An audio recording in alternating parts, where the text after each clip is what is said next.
นะโมตัสสะภะคะวะโตอะระหะโตสัมมาสัมพุทธัสสะนะโมตัสสะภะคะวะโตอะระหะโตสัมมาสัมพุทธัสสะนะโมตัสสะภะคะวะโตอะระหะโตสัมมาสัมพุทธัสสะพุทธังธัมมังสังฆังนะมัสสามิ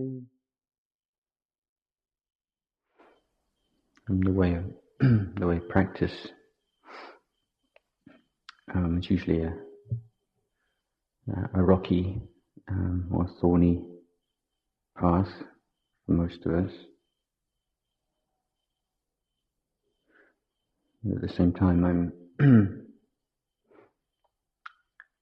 reminded of words of wisdom that I received from my parents when I was small. One of them I often think of, my father always told me to sit up straight, and realizing what wise and profound advice that was, I didn't used to appreciate it when I was a teenager.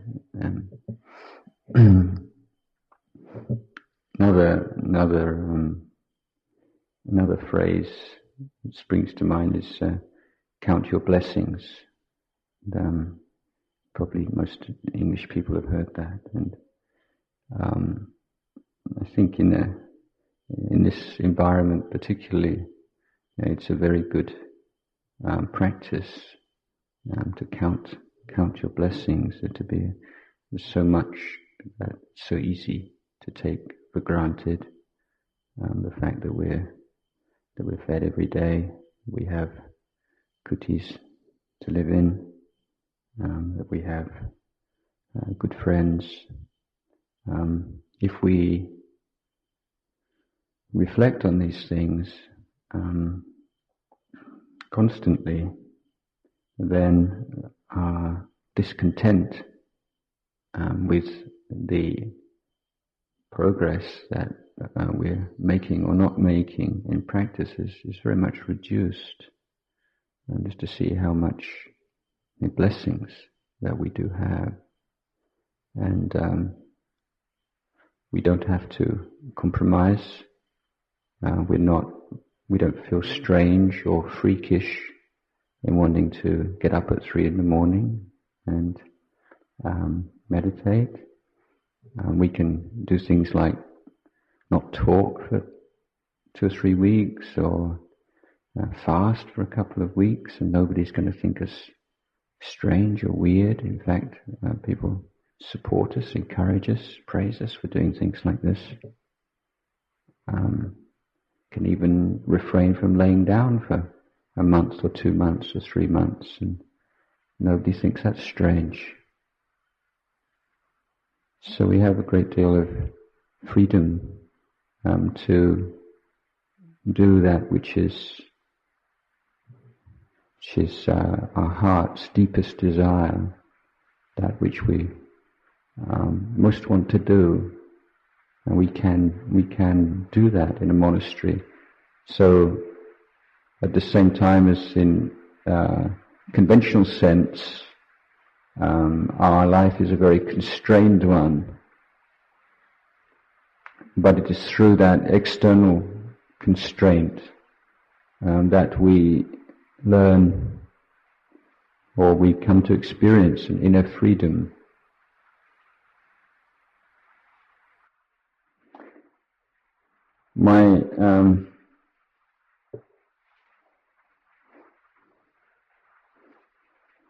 I also reflect a lot on the debt of gratitude that we all have to our parents. And a story that he told, which is now quite well known in Thailand, I think, relates to a time when I was traveling through Iran, and I was pretty well down and out and living rough in an alleyway and relying on alms, and someone had given me a few reals. I can't remember what the Irani currency is now, and I knew of a soup shop where they give you a big bowl of soup for a very small amount of money and all the bread that you can eat. So I was walking towards this soup shop across Tehran. It was morning time. People were going to work, and I passed a woman, obviously just come out of her house on her way to work, and she looked at me in a very kind of disgusted fashion. I must admit I was pretty disgusting, so it was a reasonable reaction. And she walked over to me and looked very stern, and she just sort of pointed at me and sort of told me to go with her. So I followed this lady, and we went back. It was obviously to the flat where she lived, and went up in the lift, and she didn't say a word to me the whole time. So I didn't know what was going to happen. And went into her flat, and then still very gruffly or sternly, she just pointed to the kitchen and sat me down, and then put all this food for me, and just stood there and watched me eat till I was full.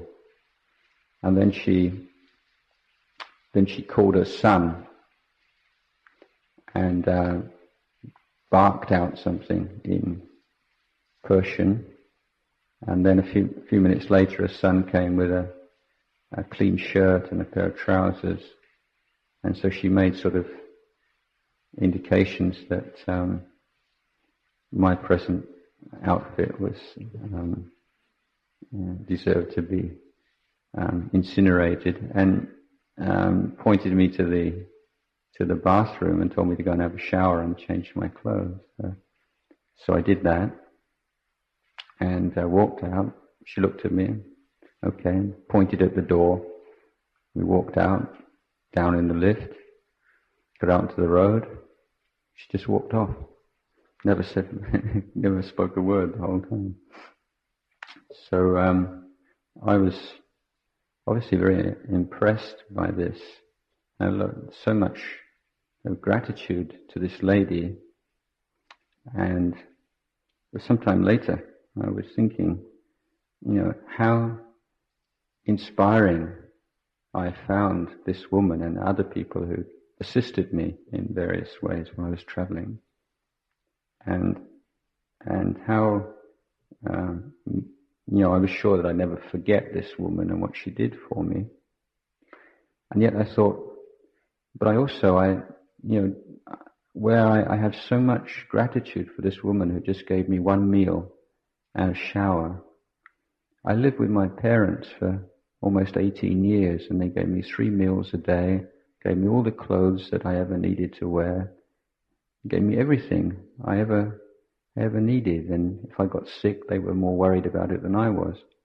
And I thought, and I never actually sort of ever felt very much about it. I actually feel more grateful to this woman than I did to my own mother and father. And I realized, that how shallow my thinking had been about this, and just how much I had received from my parents without ever giving it a second thought. And since I've been in the monastery, then it seems to me that unresolved issues with parents are a major obstacle in spiritual life, and unwillingness to forgive parents for not being perfect, or for not being who we want them to be, or for having greed, hatred and delusion and being pathogens. And that's something which really needs to be looked at and dealt with, because there's something there which really undermines spiritual practice. It's to use a hackneyed phrase, it's a kind of a wound, and something which has to be healed.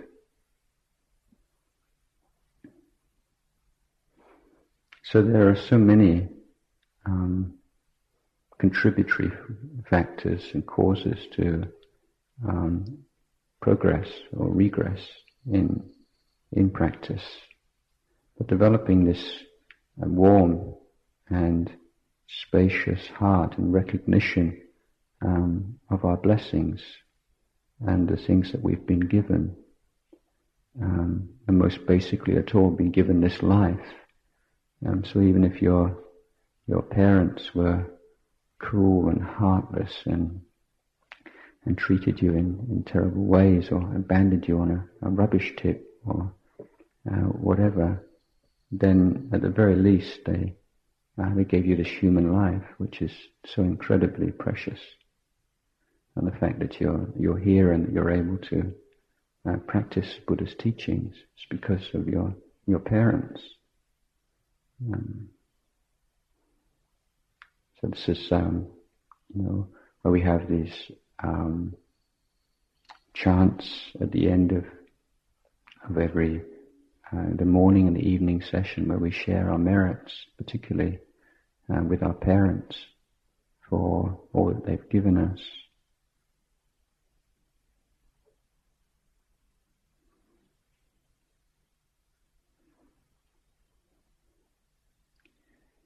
So that counting our blessings, counting the things that we are given, and counting the things, the small victories that we've achieved, the goodness that we've created and shared with others, is a way of giving your mind a real cushion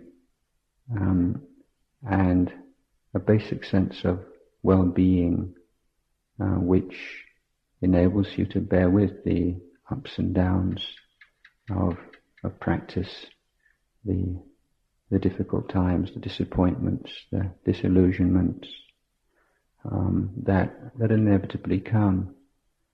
And there is a point, I think, in everyone's practice where you realize there's a lot more to this than I thought. This is a lot bigger job than I thought. This isn't just a 10-day retreat job. This is 10 years, 20 years, 30 years, if we're lucky. This is why I feel that the acceptance of the faith in the Buddhist teachings of samsara are so helpful. Some monks, some people say take the agnostic view.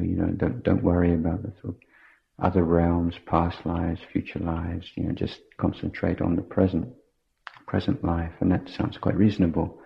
But at the same time, your attitude to the teachings of samsara affects your attitude to your present life. And if you believe that you've been born many, many, many, many, many lifetimes, then 10 years or 20 years of meditation practice, or 30 years or 40 years, it's the blink of an eye. If you take one life, then wow, having to do this for 5 years or 10 years, it's a really big deal.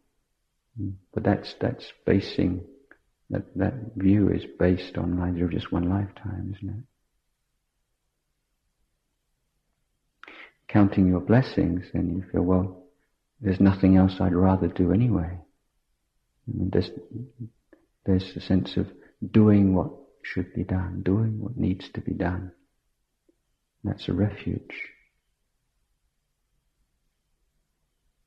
And using the mind which is calmed, restrained, to awaken to the truth of things, the truth of life. These three characteristics of impermanence, unsatisfactoriness, not self. These are not Buddhist theories, it's not Theravadan philosophy.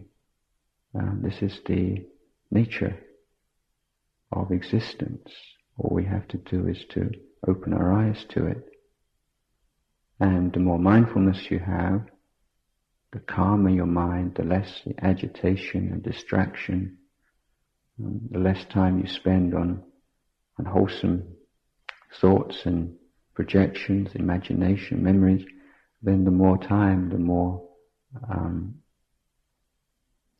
capacity you have for recognizing the impermanence of things.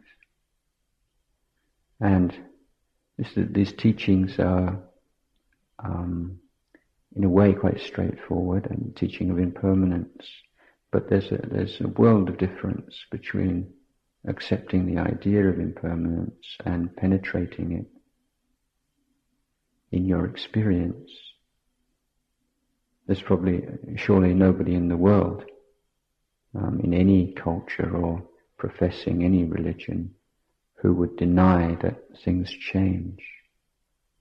But there's a certain point at which that perception of change changes you. And that only comes about through practice. In seeing that nothing lasts, what the profound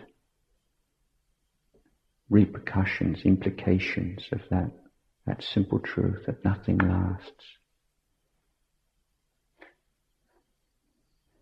And recognizing the extent to which we are looking for a happiness that lasts in things that don't last.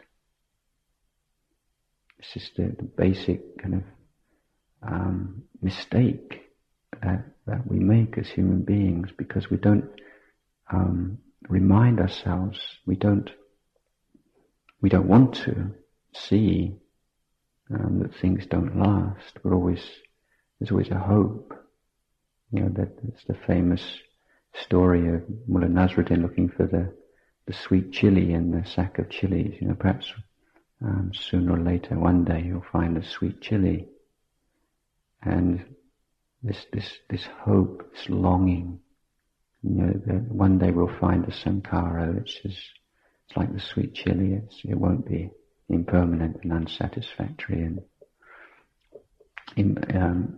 impersonal like the rest. And the rational side of the mind says, no, it's not possible, but still there's this emotional longing.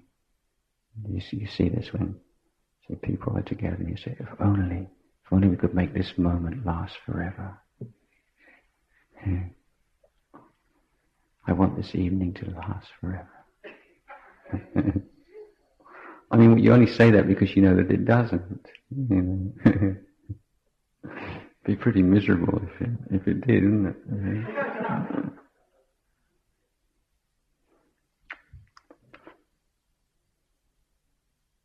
So there's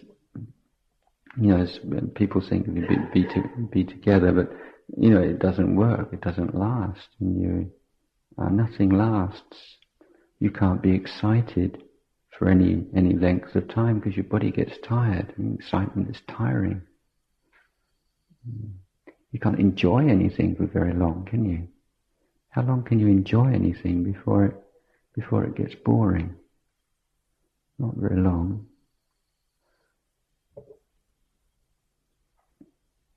So it's a matter of turning one's attention to recognizing these simple truths. It's not complex. You don't have to use a lot of brain work to see the three characteristics. You just have to restrain the conditioned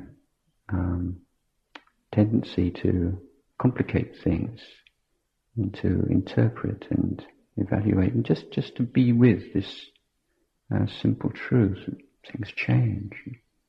Because at the moment that you experience a mood, it's not obvious. Moods seem real, and the more intense they are, the more real they seem. And we attach to them because of that. So it's like clutching at straws, drowning man clutching at straws, and the person without wisdom is clutching at anything to give some sense of solidity, reality.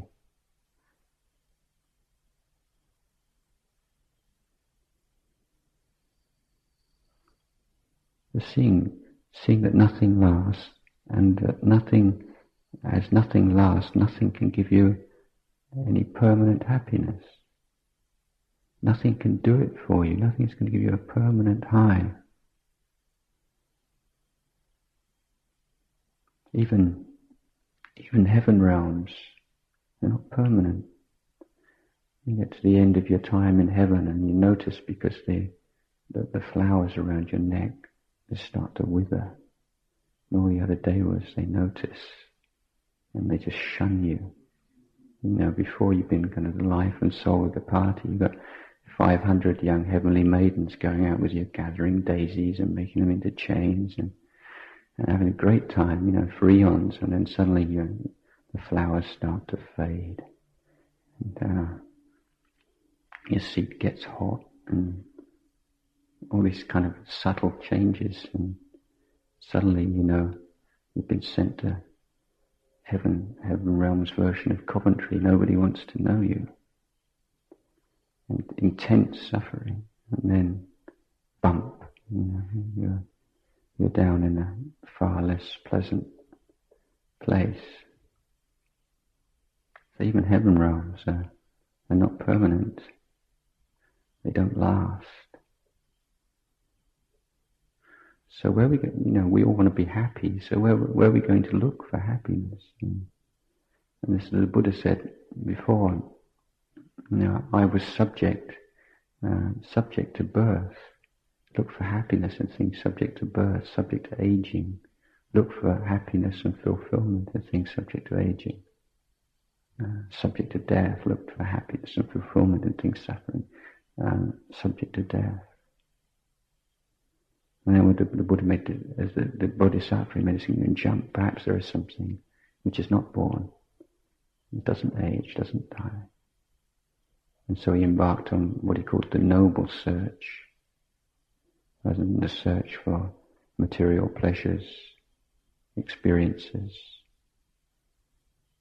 search for liberation. This is the noble search, the Aryasana. So noticing in experience how there is a sense of search and longing, desire to somehow squeeze something out of experience. There's something we want that we're not getting. There's a sense of missing something. There's a sense of hollowness, sense of lack, which is what drives people in the world. And it drives them to search for ways of filling that hole, of taking away that lack in precisely those things which gave rise to it in the first place. You know, this is like Sisyphus, you know, famous image of Sisyphus pushing the rock up to the top of the hill, and then it falls all the way down again. And just how people's search becomes narrowed and becomes so constricted, and how willing people are to take second best. You know? And sometimes I speak with people who come in the morning, and there's a sense of sadness. Speaking with a couple of elder senior civil servant in the Customs and Excise Department for 30 years. You know, it was something that he this was his pride in life, and it wasn't unwholesome. It's just so sad that was the extent of his search, and that how little people take from their lives, how little they find, how little they even want to find, and just the narrowness and the lack in people's lives, and how they try to fill them in such unsuccessful and stopgap kind of ways, when there's just so much more to life, isn't there? The moment you start to meditate and to practice, and just to see it's just a whole universe that most people are not even aware exists. Whole new possibilities, capacities.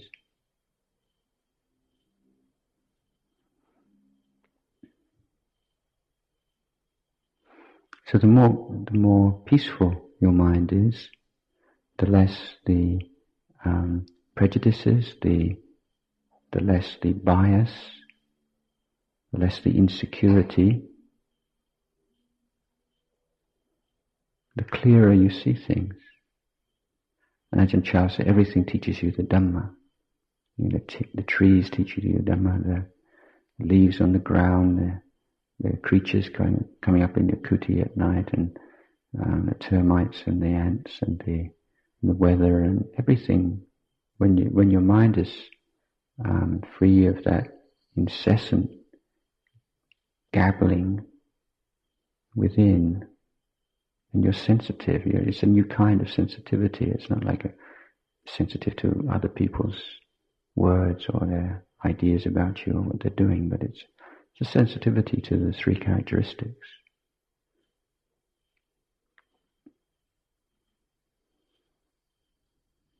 You begin to see there's no controller here. No. Realize you don't have to be guilty about who you are. And begin to see where you invest the sense of self, where you create the sense of self. In the physical body, in the feelings, the perceptions and thoughts, in consciousness. We attach to things because we want to attach to them.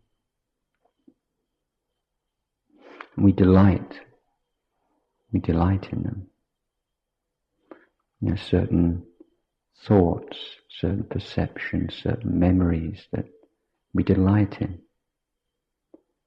They give us a sense of warmth and solidity which we enjoy. And this is the courage that is needed in practice. It's not necessarily the courage to face rampaging elephants in rut or tigers and things in the jungle, but it's the courage to deconstruct this kind of empire of self that you've created, and gradually let go bit by bit of this empire you've created.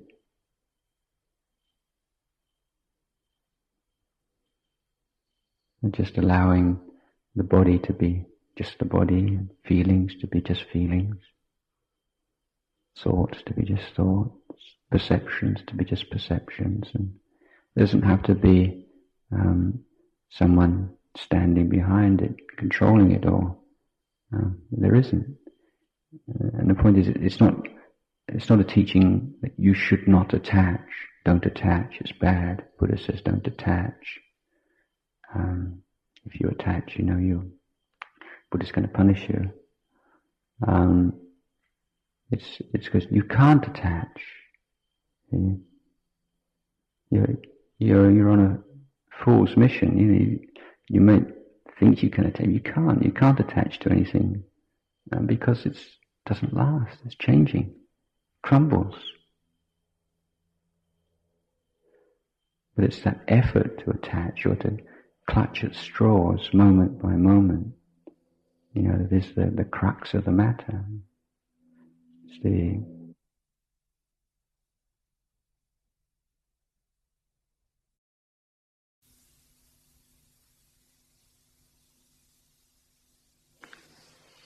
worrying, desiring, and look, stopping and looking. This is samatha and vipassana, very easy. Stop and look.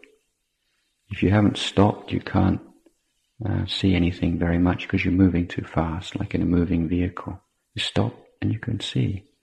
You stop, you look, you see. If you can't stop, then you can look, but you won't see very clearly. It's a blur.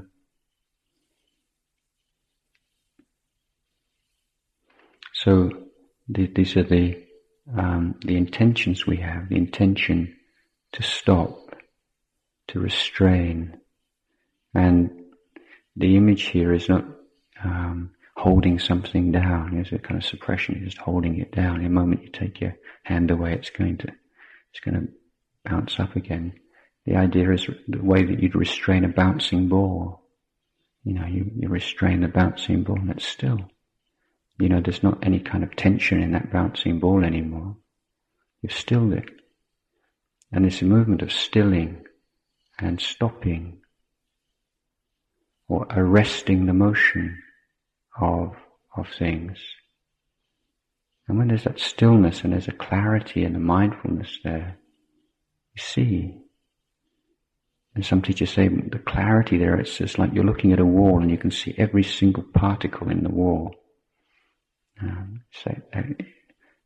Super clarity. You see, this is like this, and see the causes and conditions that underlie it, how it's sustained moment by moment through causes and conditions. The moment any of those causes and conditions change, then the product of the causes and conditions change. Whatever arises due to causes and conditions passes away due to causes and conditions. Conditioned nature of phenomena.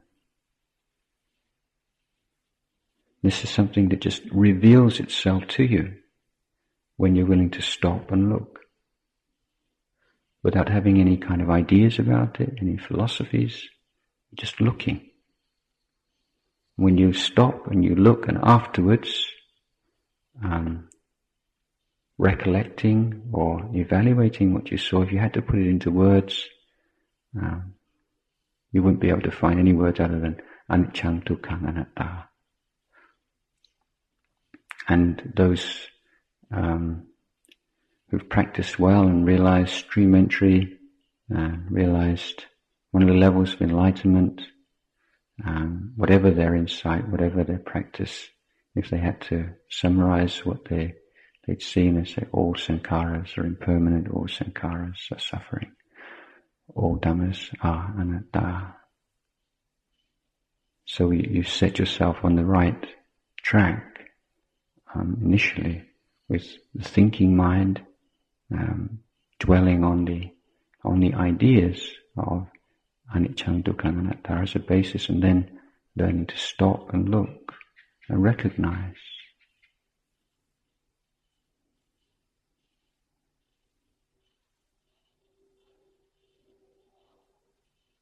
So in the words of Ajahn Buddhadasa, you see that nothing is worth having, nothing is worth being. It's just not worth it. It's just that much. You say, well, I've got this, and I've got that, and I've become this, and I've got that, and then, so what?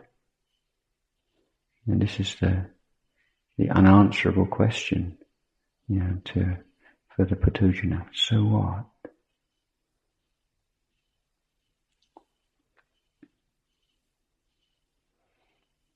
So Ajahn Chah says, when we practice, you suddenly realize you're a bird in a cage. And he says, once you realize you're a bird in a cage, it doesn't matter how beautiful the cage is, and whether the bars are made of gold, whether the swing is diamond studded, and whatever. Once you realize you're a bird in a cage, and you just want to get out. That's when the real energy in practice comes, through this realization of the extent to which you are unfree, the extent to which you're conditioned, the extent to which you're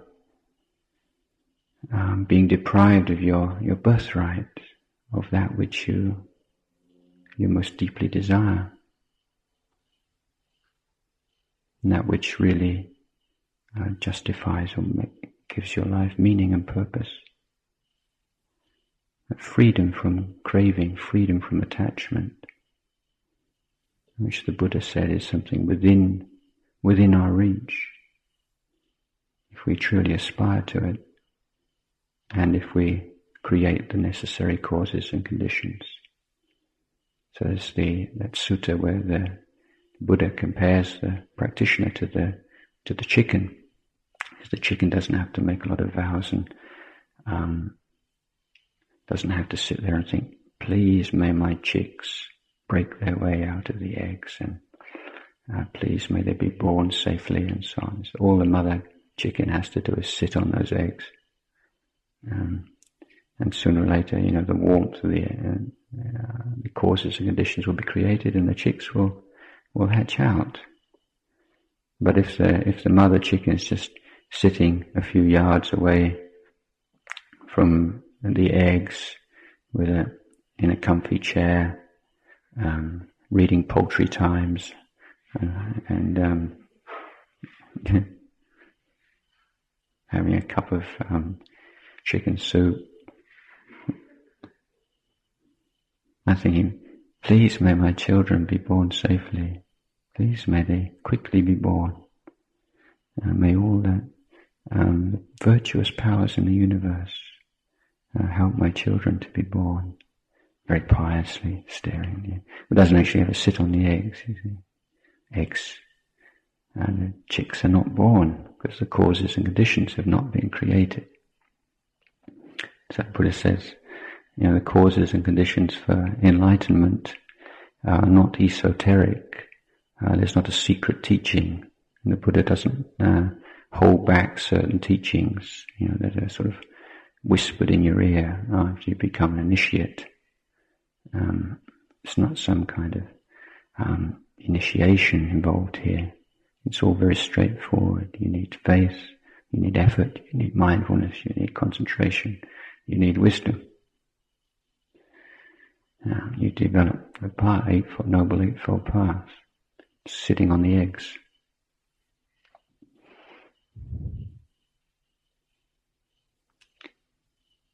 So, we could sit on our eggs a bit. Okay.